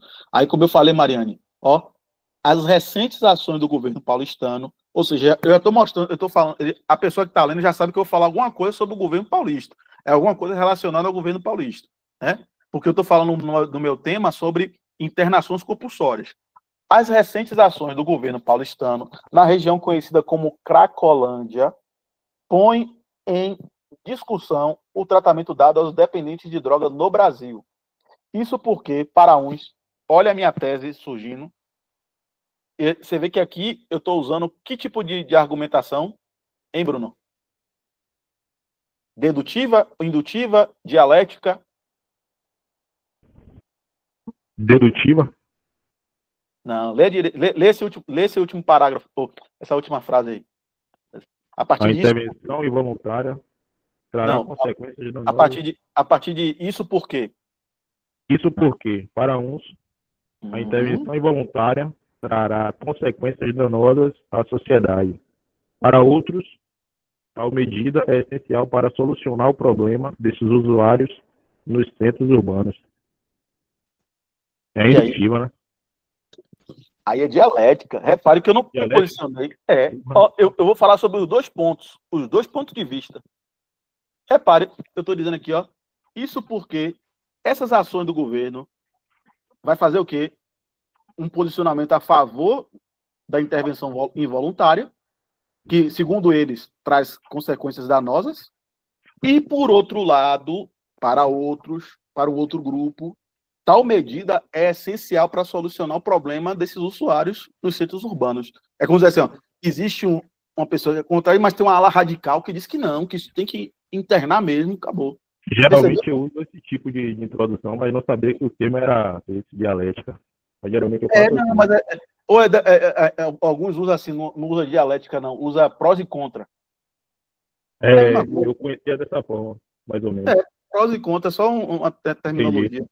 Mas é a mesma coisa. Mas a ideia, porque quando você for para livro de filosofia acadêmico, você não vai ver prós e contras, você vai ver dialética. Ainda tem outros que não é o nosso caso aqui, mas é hipotético dedutivo, e aí vai. Mas esses três são os que a gente mais usa, né? Ou a gente mais usa. Passa aí, por favor, Sibeli.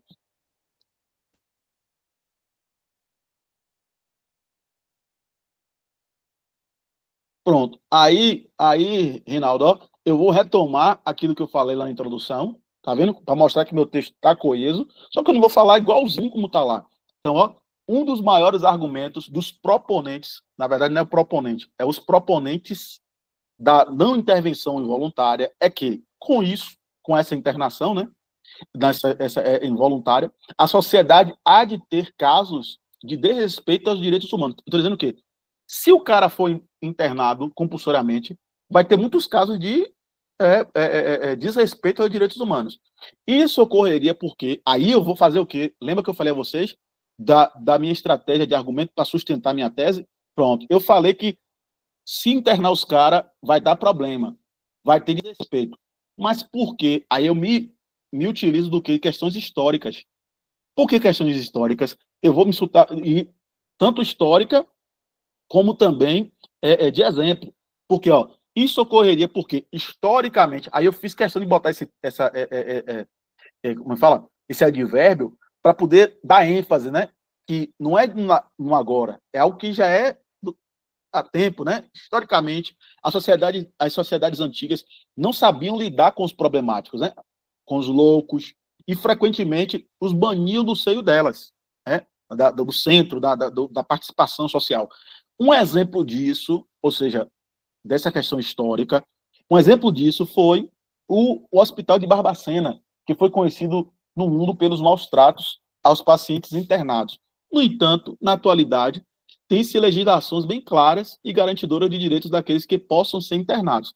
Além do mais, observe que, de alguma forma, pode ser também, Mariane, pode ser, revolta das vacinas, pode ser também, que foi utilizado para poder, compulsoriamente, né, as pessoas serem vacinadas e tal.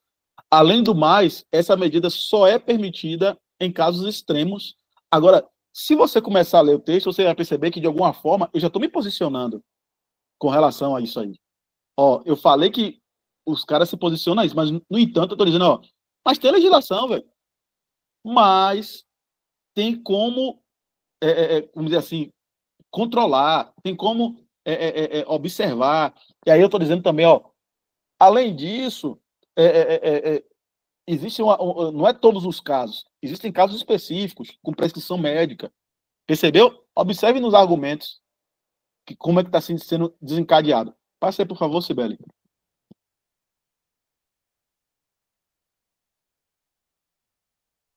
Pronto. Aí, ó, Bruno, Reinaldo. Olha lá. Aí eu já falo o quê? O outro lado. Olha a marca, olha o conectivo, marcando as minhas ideias, mostrando o que eu estou pensando. Por outro lado, primeiro eu falei dos proponentes, daqueles que falam que acham que vai dar problema. Agora eu falo o seguinte: há quem não é? Há quem advoga, os que advogam, né? Que as internações são importantes no processo de tratamento desses dependentes químicos, uma vez que não se trata de uma ação higienista, ou seja, como alguns dizem, né? Não é uma ação de asepsia social, né, higienista, mas urgente, né, para equacionar a questão das drogas que crescem nos centros urbanos do país. Ressalte-se que muitos usuários não têm a capacidade crítica. Olha o que eu estou mostrando. Não, tem que internar os caras porque os caras não têm condições de dizer, não, eu estou com um problema, porque uma das máximas, né, um dos provérbios que diz, para você ser curado, você precisa entender que você está doente. O cara não tem capacidade cognitiva, o crack, ou a droga já consumiu ele não tem como ser responsável, entre aspas, porque ele já está, entre aspas, um walking dead, um zumbi. Então, aí, ó, ressalte-se que muitos usuários não têm capacidade crítica e de julgamento devido ao uso de entorpecentes, como o crack. Perceba. Nesse sentido, sob o efeito da pedra, aquilo que a gente falou, então, o crack, para não repetir crack de novo, pedra, eu botei, porque não é pedra no sentido, vamos dizer assim, denotativo. Aqui o sentido é conotativo. Então, pedra, seria se referindo à droga, eles não mensuram seus atos, o que tem levado à agressão de pessoas, ao cometimento de crimes. Dessa maneira, a intervenção involuntária é uma ferramenta para lidar com o indivíduo intoxicado. Além disso, pode ser muito eficaz no começo do tratamento, o que pode salvar vidas. Né? Ó, relação de consequência, caso de consequência. Você vai internar o cara, e aí o que você vai acontecer? Salvar a vida. Aí eu fechei o meu parágrafo. Né? Perceba que nesse parágrafo você tem um começo, meio e fim. Ó, tópico frasal, Mariane, lá em cima. Depois eu pego, desenvolvo o meu parágrafo. Isso só em um parágrafo só. E no final eu trago uma frase para arrematar, para fechar. Passa aí, por favor, Cibele.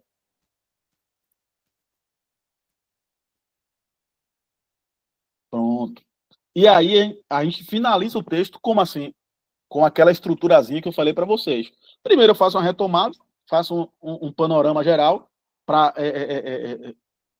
ratificar aquilo que eu já venho falando. Então, assim, vê-se que você poderia botar dessa maneira, percebe-se, verifica-se. Perceba que eu estou usando o quê? Aquela estratégia que eu falei, com tudo que eu coloquei aqui no texto, foi aquilo que a gente discutiu na nossa aula.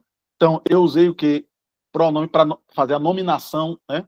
A impessoalidade. Então, vê-se que as medidas de intervenção são necessárias no contexto. Olha agora, olha me posicionando. Lembra Bruno, a questão da antítese? Aí, ó, prós e contras. Só que agora eu estou me posicionando, eu estou dizendo que aquilo ali é importante, é necessário. Eu estou dizendo que é necessário. Primeiro eu mostrei um lado dos proponentes, depois eu mostrei o lado dos outros que são contrários, e aí agora eu estou falando o quê? Não, eu acho que é necessário. Vê-se que as medidas de intervenção são necessárias no contexto atual de crise no uso de drogas no Brasil. Desde que, aí eu faço uma ressalva, desde que, conectivo, desde que sejam guardados os direitos, ou seja, não é de qualquer forma. Eu concordo que deve ser internado, mas eu não concordo que deve ser de qualquer jeito, à la vontade, né? Laissez-faire. Não. Direitos guardando os direitos e integridade daqueles que são internados. Portanto, agora eu entro com a minha proposta de intervenção. Eu discuti o tema e agora eu vou propor. Portanto, é imprescindível que o Estado fiscalize a aplicação dessas medidas, objetivando evitar a violação dos direitos dos internados. Além disso, os poderes públicos devem promover ações com equipes de atendimento ambulatorial e multidisciplinar com vista à autonomia desses indivíduos. Pronto, aí eu fechei. Percebeu? Então, eu tenho a tópico frasal, resumo a minha redação, pego ali, me posiciono, e aí eu fecho a minha redação. Pessoal, alguma dúvida aí, pessoal? Alguma dúvida? Mestre, uma citação. Uma citação na conclusão. O senhor acha que é viável? Uma citação que tenha contexto. Pessoal, eu aconselho essa citação, no texto fora da redação nosso, no texto literário, você pode botar a citação na conclusão do seu texto, tranquilo. Pergunta. Para a redação do CFO, eu prefiro essa estrutura aí. Porque essa estrutura, a gente já observou que essa estrutura é uma estrutura eficaz e corresponde às exigências que a banca quer. Entendeu? Porque a citação, como eu lhe falei, é para sustentar a sua tese. Então, aí não cabe você acrescentar mais nada. Na conclusão, não cabe mais acrescentar mais nada. Né? Porque se fosse um texto filosófico, você deixava uma interrogação. Será que pode ser feito isso? Algumas pessoas fazem isso na redação do Enem, mas para a redação do CFO, eu não aconselho fazer isso, porque demonstra que você não se posicionou com relação ao assunto. Você deixou em aberto, você deixou para que o leitor ele pense, entendeu? Então, aqui você está sendo claro. Então, a citação é lá na fundamentação. Você pode usar a citação lá no desenvolvimento, lá até na introdução ainda é aceitável. Você pode começar com a citação, segundo fulano de tal, faz isso, mas sempre lembrando, toda vez que você citar, comente. Nunca deixe solto a citação. Cite, mas comente para mostrar relação com o seu texto. Né? Mas na conclusão, não. Na conclusão, eu prefiro, né, eu aconselho, né, recomendo que vocês não façam isso. Beleza? Alguma outra pergunta?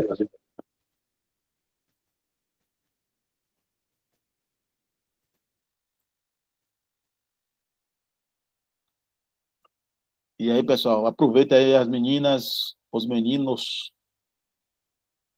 Se você não tem pergunta... Rapidinho. O senhor acha que é necessário, na verdade, assim, é imprescindível de botar...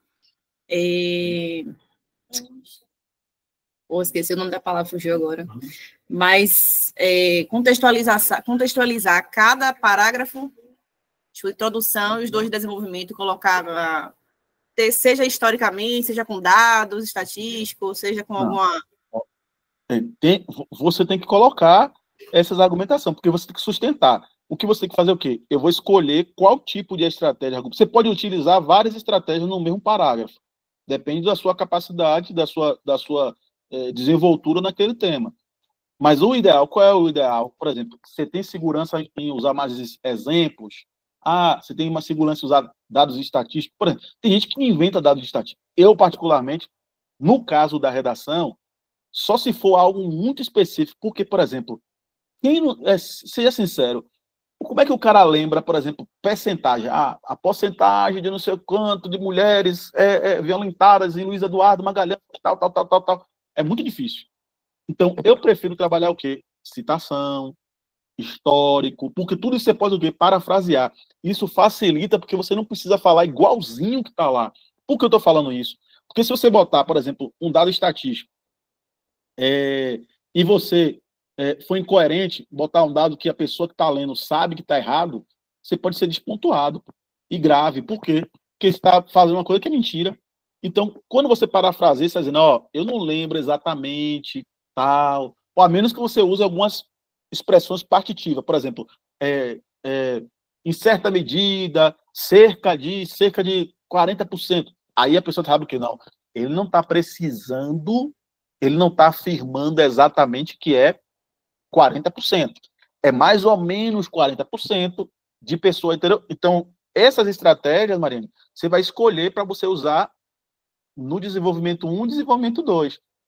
O que não pode é você apenas expor o assunto sem defender. Todas essas estratégias são formas de você tentar convencer o seu leitor. São estratégias para dizer assim, não, eu estou falando isso, mas é dessa forma, porque fulano falou, aí é uma citação, discurso de autoridade. Um exemplo disso é isso. Eu estou usando o exemplo para poder reforçar o que eu estou falando. Historicamente, você está dizendo, não é só eu, a história comprova. Então, são tudo estratégias argumentativas. E qual é a proposta da argumentação? Convencimento. Beleza? E aí eu termino com essa frase que meus alunos já sabem, já ouviram falar essa frase, que é um provérbio africano que diz: a água sempre encontra o seu caminho. Isso significa dizer, né, fazendo a hermenêutica da frase, é o seguinte: significa que a água vai encontrar dificuldades para chegar ao caminho dela, mas sempre chega, né? E talvez vocês estão aqui, encontraram dificuldades para estar estudando, trabalho, família, dificuldades outras, mas dependendo dos objetivos de vocês, vocês vão alcançar. Ainda que tenha uma montanha, ainda que tenha uma árvore, tem que desviar, tem que passar por cima, mas vocês vão chegar lá. Então, a mensagem que eu deixo para vocês é exatamente isso: a água sempre encontra o seu caminho. Só para vocês terem ideia e ratificar o que eu estou falando, eu tentei o CFO 5 vezes, né? Eu era praça de 10 anos de praça, mas eu tentei o CFO 5 vezes. E na quinta vez eu consegui, né? E outros exemplos que não vem aqui à baila, mas que eu bati na trave uma vez, bati na trave de novo e consegui. Então, serve de exemplo para vocês de que vocês podem, né? Muitos já estão no caminho, alguns é só aparar as arestas, né? Então, qual é a hora de aparar as arestas? Exatamente agora, nessa reta final, ajustar os ponteiros e vai dar certo. E como eu falei por menino aqui, lembra de mim no espadinho de vocês, viu? Obrigado. Obrigado aí. Valeu, Sibeli. Obrigada, professor. Tenha uma boa noite. Obrigado aí, professor. Valeu, professor. Obrigadão de verdade. Valeu, Obrigado. Ajudou aí, obrigadão. Boa noite.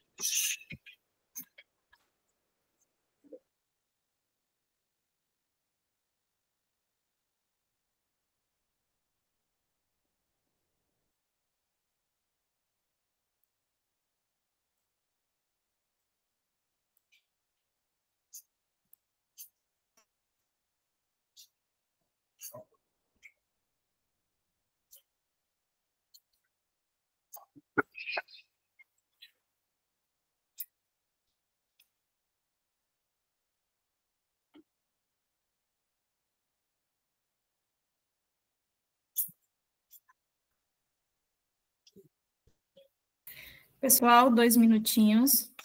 Se quiserem beber uma água e ir ao banheiro, esse é o momento. Já já o professor inicia a aula, beleza?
Não vai cair em propriedade administrativa.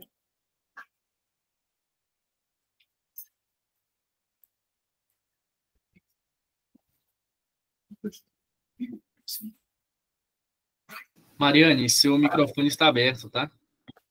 Desculpa, gente. Não imagina, só para sinalizar mesmo.